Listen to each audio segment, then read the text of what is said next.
सबसे पहले बात करते हैं पाकिस्तान ऑक्यूपाइड कश्मीर पीओके की।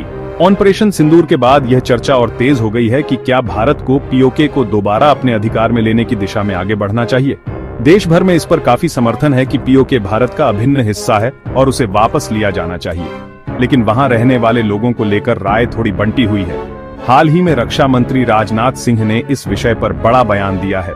उन्होंने कहा है, पाकिस्तान से अगली बार बातचीत केवल दो मुद्दों पर होगी, आतंकवाद और पाकिस्तान ऑक्यूपाइड कश्मीर। पीओके के लोग हमारे हैं, हमारे परिवार का हिस्सा हैं। एक भारत श्रेष्ठ भारत के संकल्प के तहत मुझे पूरा भरोसा है कि वहां के लोग भी आत्मसम्मान और स्वेच्छा से एक दिन भारत की मुख्य धारा से जुड़ेंगे।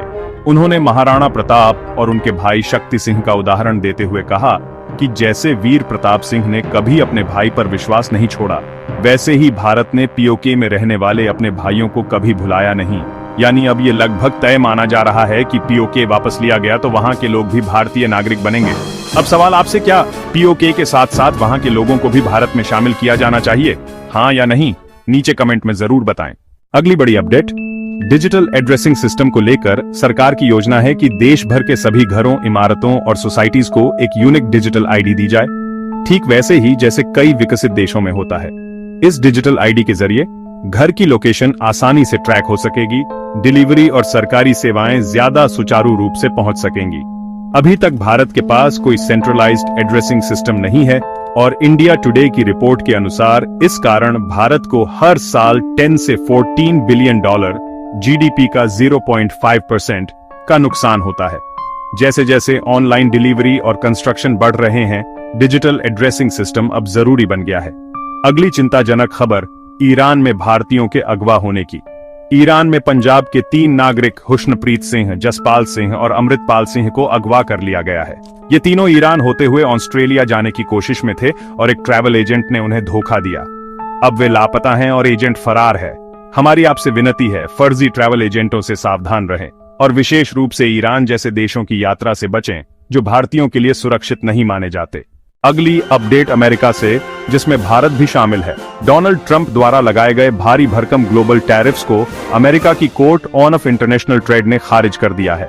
कोर्ट ने कहा कि राष्ट्रपति इमरजेंसी पावर का इस्तेमाल करके यूएस कांग्रेस की शक्तियों को नहीं छीन सकते, केवल आवश्यक प्रतिबंध ही लगाए जा सकते हैं, टैरिफ नहीं। ट्रंप प्रशासन ने कोर्ट में दलील दी थी कि उन्होंने टैरिफ्स के जरिए भारत पाक मसले को हल किया, लेकिन कोर्ट ने इसे गुमराह करने की कोशिश बताया और खारिज कर दिया। भारत के लिए इसका फायदा ये है कि एप्पल और सैमसंग जैसी कंपनियां भारत में प्रोडक्शन को और तेज कर सकती हैं, क्योंकि फिलहाल के लिए टैरिफ्स ब्लॉक हो चुके हैं। एक और बड़ा झटका ट्रंप को तब लगा जब उनके समर्थक माने जाने वाले इलॉन मस्क ने उनकी एडमिनिस्ट्रेशन से खुद को अलग कर लिया। अगली अपडेट भारतीय नौसेना से जुड़ी है। रक्षा मंत्री राजनाथ सिंह जल्द ही आईएनएस विक्रांत की टीम से मुलाकात करेंगे। ऑपरेशन सिंदूर के दौरान आईएनएस विक्रांत को पाकिस्तान की नेवी पर दबाव बनाने के लिए भेजा गया था। अब इस स्ट्रैटेजिक रोल के लिए यह मीटिंग काफी अहम मानी जा रही है। आखिरी अपडेट पनामा से। पनामा ने संयुक्त राष्ट्र सुरक्षा परिषद यूएनएससी में भारत को स्थायी सदस्य परमानेंट मेंबर बनाए जाने का समर्थन किया है। पनामा के विदेश मंत्री ने कहा कि भारत ग्लोबल मंच पर अपनी भूमिका जिम्मेदारी से निभा रहा है और यूएनएससी में उसका स्थान तय है। ऑपरेशन सिंदूर के बाद भारत ने दुनिया के कई देशों में विशेष प्रतिनिधिमंडल भेजे थे। पनामा उन्हीं में से एक था। अपनी राय नीचे कमेंट में जरूर बताएं। वीडियो को लाइक करें और अपने दोस्तों तक जरूर शेयर करें। और हाँ, चैनल को सब्सक्राइब करके बेल आइकन दबा दें ताकि आप आगे भी ऐसे ही दमदार और नॉलेजेबल वीडियो मिस न करें। जय हिंद, वंदे मातरम।